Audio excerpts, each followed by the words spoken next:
Maka ketika wilayah ini dikuasai oleh orang-orang asing dari Belanda, semua melakukan perlawanan. Di Makassar, Sultan Makassar melakukan perlawanan. Di Banten, Ki Sultan Ageng Tirtayasa melakukan perlawanan. Di Jawa, Pangeran Diponegoro melakukan perlawanan. Di Cilegon, Geger Cilegon melakukan perlawanan. Siapa mereka? Penerus para wali, ulama Toreko di sini dulu itu. Makanya Belanda berani mengatakan inlander yang melakukan pemberontakan di Cilegon adalah ulama Toreko.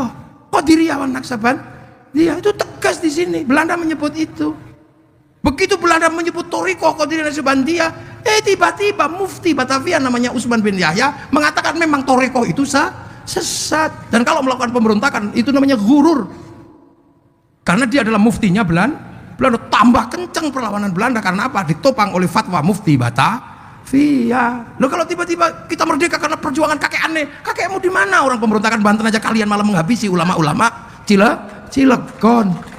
Ini saya baca panjang, Pak. 94 saya sudah baca itu sejarah Geger Cilegon, tapi judulnya bukan Geger Cilegon, pemberontakan petani Banten, yang nulis Profesor Dr. Sartono Kartodirjo. Maka akhirnya penelitian itu diteruskan oleh Martin Brusines, melakukan penelitian, meneliti Toreko di Indonesia. Itu judulnya apa? Tulisannya adalah Tarekat. Itu luar biasa. Akhirnya hasil penelitiannya dibukukan di sini lewat penerbitan namanya Inis tahun 93, 94, 95. Loh, itu jadi keras di sini dulu. Toreko disesatkan. Ketika Belanda hanya mengatakan bahwa ini ulama Toreko, maka kemudian yang punya fatwa bahwa Toreko itu sesat, ya Mufti Batavia itu. Habib Usman bin, ya datanya masih ada. Itu kerjasama dengan Senok Rugronya atau Syekh Abdul Ghaffar. Loh, ini kan kita masih punya sejarah. Ya sudah, kalau itu masa lalu ya sudah. Abu Lahab ya tetap Abu Lahab, nggak usah dibikin Abu Lahab itu pahlawan. Bahwa persoalan Rasulullah ketika ngimami sholat nggak pernah baca surat Al-Lahab, nggak ada masalah. Kenapa? Karena Ikrimah bin Abu Lahab sudah menjadi makmumnya Rasulullah. Yang nggak enak loh. Tabbat yada abi lahabin wa tabb. Ikrimah itu di belakang Rasulullah, makanya Rasul nggak pernah baca surat Al-Lahab.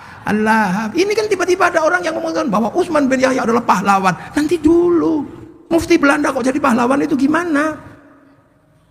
Loh, gitu lah. Loh, makanya saya sarankan nanti mesti dibikinkan ini perlawanan luar biasa. Ini penerus para wali, dan itu para syuhada itu nggak mati. La taqulu lima yuqtalu fi sabilillahi amwat bal ahyaun. Syuhada itu masih hidup. Makanya ketika masih hidup dan kamu nggak ngerti, nggak usah. Ada yang kamu ganti makamnya, ada yang kamu ganti namanya. Demi apa? Demi kepentingan bahwa kamu pengen punya sejarah di Indonesia.